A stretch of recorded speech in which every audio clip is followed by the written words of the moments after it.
இது தமோ ரஜஸ் சத்துவம் இந்த 3 முக்குணங்கள் இருக்கு இல்லையா? இதுலேருந்து தோன்றின உணர்வுகள் என்னிடமிருந்து தோன்றியவே.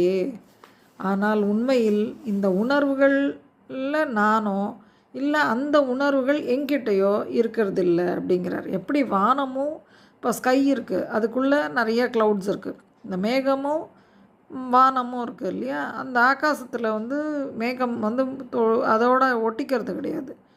மேகம் மட்டும் மூவ் ஆகுறது, அது மட்டும் இடிச்சுக்கிறது, அது மட்டுக்கு மழை பெய்யறது, எல்லாம் நடக்கிறது, தண்ணியாக மாறுறது இல்லையா? Everything happens.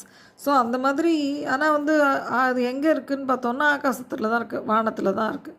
அதே மாதிரி என்னால் தான் இந்த உணர்வு உருவாகிறது எல்லாம் ஆச்சு.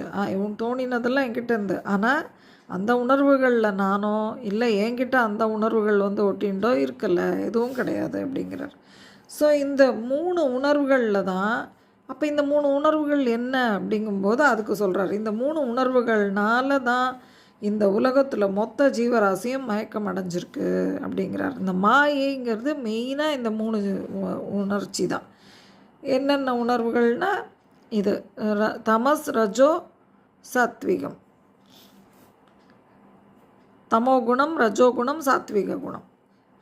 அதனால் இந்த குணங்களுக்கும் மேலே அழிவற்றவராக இருக்கும் என்ன அவங்களால தெரிஞ்சிக்க முடியறதில்ல அப்படிங்கிறார். பகவானை நம்மளால் தெரிஞ்சிக்க முடியறதில்ல இந்த இதில் மாட்டிக்கிறதுனால அப்படிங்கிறார். அர்ஜுனா, முன்னாடியே உயிர் வாழ்ந்து காலமானது, அதாவது இறந்து போனது, இப்போ வாழறது, இனி தோன்றி வாழப்போகிறது. இந்த மாதிரி எல்லா உயிரினத்தை பற்றியும் எனக்கு வந்து தெரியும், எனக்கு எல்லாமே தெரியும். ஆனால் பக்தி ஸ்ரத்தா இல்லாமல் ஒருத்தன் இருக்கான், பக்தி ஸ்ரத்தை இல்லைன்னா அவனுக்கு என்ன தெரியாது, பக்தி ஸ்ரத்தை இருக்கிறவனுக்கு என்ன கண்டுபிடிச்சிடுவான் தெரியும் அப்படின்னு சொல்கிறார்.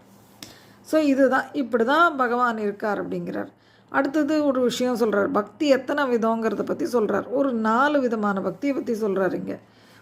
அது என்னென்னா, லோகத்தில் கிடைக்கும் பொருளுக்காக பக்தி செய்கிறவன் ஒருத்தன். ரெண்டாவது ஒரு ஆள் எப்படி இருக்கான்னா, இங்கே நம்ம முதல்லையே பார்த்தோம் இல்லையா, அந்த இதுக்காக துன்பம் வந்ததுன்னா அந்த நேரத்தில் பக்தி செய்கிறவன். இந்த மாதிரி இந்த 4த்தையும் பார்ப்போம்.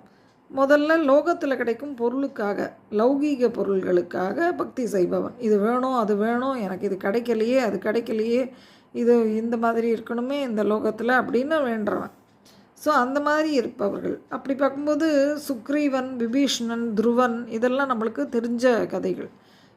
நம்ம கூட சில நேரங்களில், பல நேரங்களில் என்ன பண்ணுறோம், சாமிக்கிட்ட போய் எனக்கு இது நடக்கலையே, எனக்கு இது நடக்கணுமே, நான் இன்னும் இது பண்ணலையே, நான் எனக்கு லேட் ஆச்சு, ஆஃபீஸ்க்கு லேட் ஆச்சே, என்ன பண்ணுறது, இப்படி தானே நம்ம போய் வேண்டுறோம், இன்றைக்கி சீக்கிரம்